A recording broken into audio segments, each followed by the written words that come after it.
Olá, irmãos amados, graça e paz a todos. Sejam muito bem-vindos a mais um vídeo do canal Uma Família em Cristo. Eu sou a Kíssila e hoje, para honra e glória do nosso Pai, faremos a leitura do 210º dia, seguindo com o livro de 2 Crônicas, capítulo 24, versículo 1 ao capítulo 25, versículo 28, livro de Romanos, capítulo 12, versículos 1 ao 21, Salmos, capítulo 22, versículo 19 ao 31, e Provérbios, capítulo 20, versículos 8 ao 10. Amados, antes de iniciarmos a leitura, vamos agradecer ao nosso Pai e pedir a direção para o estudo? Pai amado, graças te damos por tudo. Te agradecemos pelo teu amor, pelo teu cuidado. Te pedimos perdão por todos os nossos pecados.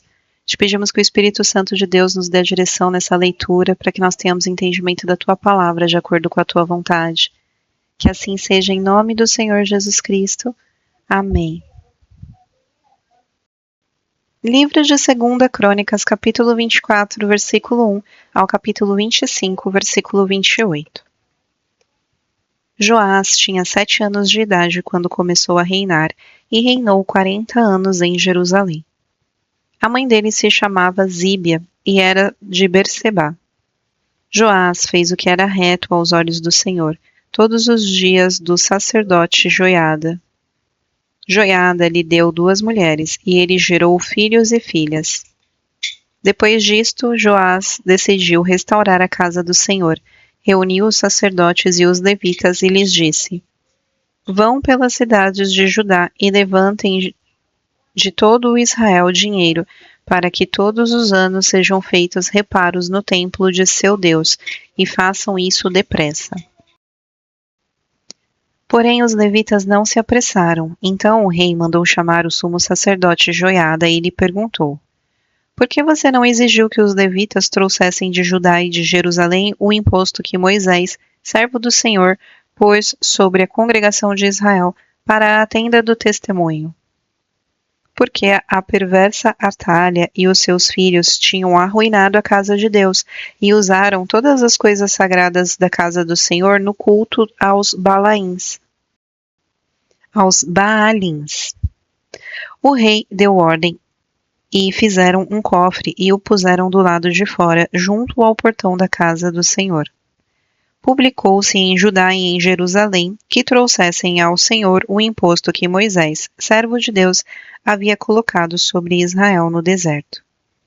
Então todos os chefes e todo o povo se alegraram, trouxeram o imposto e o lançaram no cofre até ficar cheio. Quando o cofre era levado pelos levitas a uma comissão real, vendo-se que havia muito dinheiro, o escrivão do rei e o comissário do sumo sacerdote esvaziavam o cofre e o levavam de novo ao seu lugar. Assim faziam dia após dia e ajuntaram dinheiro em abundância. O rei e Joiada entregavam esse dinheiro aos que dirigiam a obra e tinham a seu encargo a casa do Senhor, que contrataram pedreiros e carpinteiros para restaurarem a casa do Senhor, e também os que trabalhavam em ferro e em bronze para repararem a casa do Senhor. Os que estavam encarregados da obra trabalhavam, e a reparação tinha bom êxito com eles. Restauraram a casa de Deus no seu próprio estado e a consolidaram. Quando acabaram a obra, trouxeram ao rei e a Joiada o resto do dinheiro, de que se fizeram utensílios para a casa do Senhor, objetos para o culto e para os holocaustos, taças e outros objetos de ouro e de prata. E continuamente ofereceram holocaustos na casa do Senhor, todos os dias de Joiada. Joiada morreu após uma longa velhice, tinha 130 anos de idade quando morreu. Sepultaram-no na casa de Davi com os reis, porque ele tinha feito o bem em Israel e servido a Deus e ao seu templo. Depois da morte de Joiada, os chefes de Judá foram e se prostraram diante do rei, e o rei os ouviu. Então abandonaram a casa do Senhor, Deus de seus pais, e serviram os postes da deusa Aserá e aos ídolos. E por esta sua culpa veio grande ira sobre Judá e Jerusalém. Mas o Senhor lhes enviou profetas para os reconduzir a si. Estes profetas testemunharam contra eles, mas eles não quiseram ouvir. Então o Espírito de Deus se apoderou de Zacarias, filho do sacerdote Joiada. Ele ficou em pé diante do povo e lhes disse: Assim diz Deus: Por que vocês estão transgredindo os mandamentos do Senhor? Vocês não vão prosperar. Por terem abandonado o Senhor, também ele os abandonará. Conspiraram contra ele e o apedrejaram por ordem do rei no pátio da casa do Senhor. Assim, o rei Joás não se lembrou de como Joiada, pai de Zacarias, tinha sido bondoso com ele e acabou matando o filho dele. Ao morrer, Zacarias disse: O Senhor verá isto e o retribuirá. Antes de se findar o ano, o exército dos sírios atacou Joás. Invadiram Judá e Jerusalém, mataram todos os chefes do povo e levaram os despojos do rei de Damasco. Embora o exército dos sírios não fosse grande, o Senhor permitiu que eles vencessem um exército que era muito maior, porque eles tinham abandonado o Senhor, Deus de seus pais. Assim, os sírios executaram o juízo de Deus contra Joás. Quando os sírios foram embora, deixando Joás gravemente ferido, os servos de Joás conspiraram contra ele por causa do sangue do filho do sacerdote Joiada e o mataram em sua cama. Ele foi sepultado na cidade de Davi, mas não nos túmulos dos reis. O que conspiraram contra Joás foram Zabade, filho de Simeate, a Amonita, e Jeozabade, filho de Sinlite, a Moabita. Quanto aos filhos de Joás, as numerosas sentenças proferidas contra ele e a restauração da casa de Deus está tudo escrito no livro da história dos reis, e Amazias, filho de Joás, reuniu em seu lugar. Amazias tinha 25 anos de idade quando começou a reinar e reinou 29 anos em Jerusalém. A mãe dele se chamava Jeoadã e era de Jerusalém. Amazias fez o que era reto aos olhos do Senhor, mas não com o coração íntegro. Logo que o reino foi confirmado nas suas mãos, matou os servos que tinham assassinado o rei seu pai. No entanto, não matou os filhos deles, mas fez segundo está escrito na lei, no livro de Moisés, no qual o Senhor deu ordem, dizendo: Os pais não serão mortos por causa dos filhos, nem os filhos serão mortos por causa dos pais. Cada qual será morto pelo seu próprio pecado. Amazias congregou os homens de Judá e os pôs, segundo suas famílias, sob chefes de 1000 e chefes de 100, por todo o Judá e Benjamim. Contou os que tinham 20 anos de idade para cima e descobriu que havia 300.000 homens escolhidos, capazes de sair à guerra e manejar lanças e escudos. Também contratou 100.000 homens valentes de Israel por 3.400 quilos de prata. Porém, certo homem de Deus foi falar com Amazias e disse: Ó rei, não deixe que o exército de Israel o acompanhe, porque o Senhor não está com Israel, isto é, com nenhum dos filhos de Efraim. Porém, vá sozinho, entre em ação e seja corajoso. Do contrário, Deus faria com que você caísse diante do inimigo, porque Deus tem poder para dar a vitória ou a derrota. Amazias perguntou ao homem de Deus: E o que será dos 3.400 quilos de prata que paguei às tropas de Israel? Ao que o homem de Deus respondeu: O Senhor pode lhe dar muito mais do que isso. Então Amazias dispensou as tropas que tinham vindo de Efraim, dizendo que voltassem para casa. Eles ficaram muito irritados com o povo de Judá e voltaram para casa enfurecidos. Amazias tomou coragem e, conduzindo o seu povo, foi até o Vale do Sal, onde matou 10.000 dos filhos de Seir. Também os filhos de Judá prenderam vivos 10.000 e os levaram até o alto de um penhasco, de onde os precipitaram, de modo que todos foram esmigalhados. Porém, os homens das tropas que Amazias tinha mandado embora para que não fossem com ele à guerra, atacaram as cidades de Judá, desde Samaria até Bet-Horon, Mataram 3.000 e levaram muitos despojos.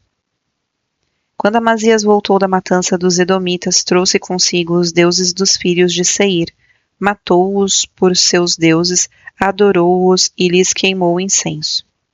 Então o Senhor ficou irado com Amazias e enviou-lhe um profeta que lhe disse: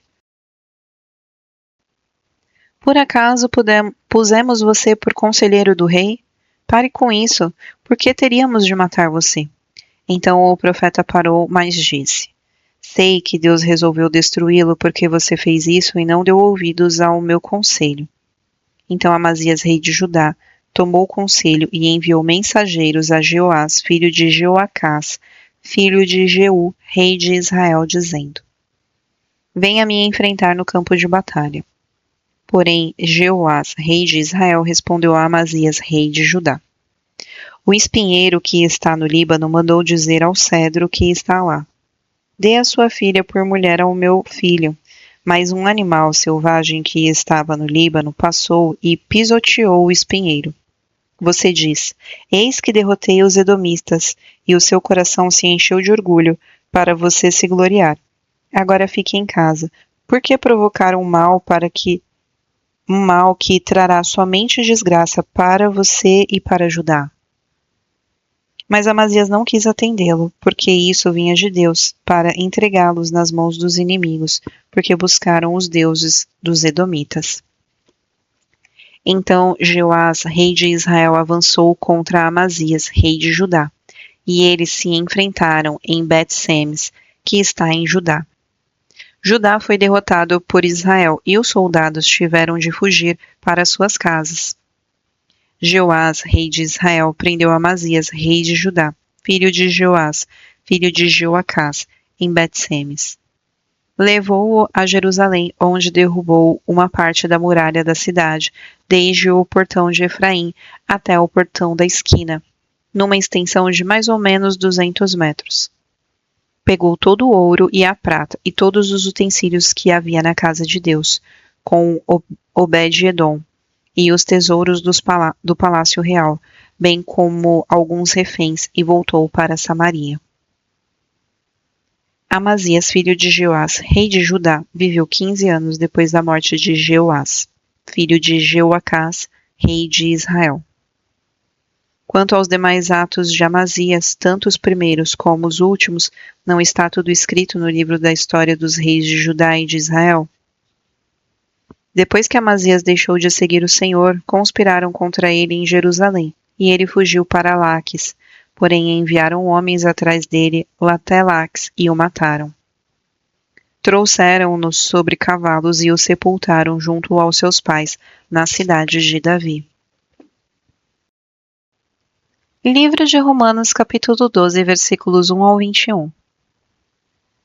Portanto, irmãos, pelas misericórdias de Deus, peço que ofereçam o seu corpo como sacrifício vivo, santo e agradável a Deus. Este é o culto racional de vocês. E não vivam conforme os padrões deste mundo, mas deixem que Deus os transforme pela renovação da mente, para que possam experimentar qual é a agradável e perfeita vontade de Deus. Porque pela graça que me foi dada, digo a cada um de vocês que não pense de si mesmo além do que convém. Pelo contrário, pensem com moderação, segundo a medida da fé que Deus repartiu a cada um. Porque assim como num só corpo temos muitos membros, mas nem todos os membros têm a mesma função, assim também nós, embora sejamos muitos, somos um só corpo em Cristo e membros uns dos outros. Temos, porém, diferentes dons, segundo a graça que nos foi dada. Se é profecia, seja segundo a proporção da fé. Se é ministério, dediquemo-nos ao ministério. O que ensina, dedique-se ao ensino. O que exorta, faça-o com dedicação. O que contribui com generosidade. O que preside com zelo. Quem exerce misericórdia com alegria. O amor seja sem hipocrisia. Odeiem o mal e apeguem-se ao bem. Amem uns aos outros com amor fraternal.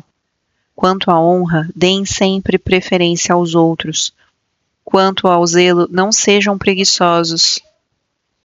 Sejam fervorosos de espírito, servindo o Senhor. Alegrem-se na esperança, sejam pacientes na tribulação e perseverem na oração. Ajudem a suprir as necessidades dos santos, pratiquem a hospitalidade.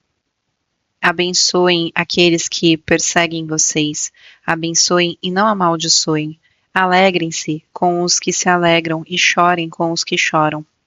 Tenham o mesmo modo de pensar de uns para com os outros. Em vez de serem orgulhosos, sejam solidários com os humildes. Não sejam sábios aos seus próprios olhos. Não paguem a ninguém mal por mal. Procurem fazer o bem diante de todos. Se possível, no que depender de vocês, vivam em paz com todas as pessoas. Meus amados, não façam justiça com as próprias mãos, mas deem lugar à ira de Deus, pois está escrito: A mim pertence a vingança, e eu que retribuirei, diz o Senhor. Façam o contrário. Se o seu inimigo tiver fome, dê-lhe de comer. Se tiver sede, dê-lhe de beber. Porque fazendo isso, você amontoará brasas vivas sobre a cabeça dele. Não se deixe vencer pelo mal, mas vença o mal com o bem. Livro de Salmos, Salmo 22, versículos 19 ao 31. Tu, porém, Senhor, não te afastes de mim, força minha, apressa-te em me socorrer. Livra a minha alma da espada e das presas do cão a minha vida. Salva-me da boca do leão e dos chifres dos búfalos. Sim, tu me respondes. A meus irmãos declararei o teu nome, no meio da congregação eu te louvarei. Louvem o Senhor, vocês que o temem. Glorifiquem-no, todos vocês, descendência de Jacó. Tenham-no todos vocês, posteridade de Israel. Porque não desprezou nem detestou a dor do aflito, nem ocultou dele o seu rosto, mas ouviu-o quando lhe gritou por socorro. Detivem o meu louvor na grande congregação. Cumprirei os meus votos na presença dos que o temem. Os sofredores hão de comer e fartar-se. Louvarão o Senhor aqueles que o buscam. Que o coração de vocês viva para sempre. Os confins da terra se lembrarão do Senhor e a ele se converterão. Diante dele se prostrarão todas as famílias das nações. Pois o Senhor é o Rei, é ele quem governa as nações. Todos os ricos da terra hão de comer e adorar, e todos os que descem ao pó se prostrarão diante dele, até aquele que não pode preservar a própria vida. A posteridade o servirá, e se falará do Senhor à geração vindoura. Virão e anunciarão a justiça dele ao povo que há de nascer. Contarão que foi ele quem o fez. Livro de Provérbios, capítulo 20, versículos 8 ao 10. Quando o rei se assenta no trono para julgar, com os seus olhos dispersa todo o mal. Quem pode dizer: purifiquei o meu coração, estou limpo de todo o meu pecado? O Senhor detesta o uso de 2 pesos e 2 medidas. Ele detesta tanto uma coisa quanto a outra.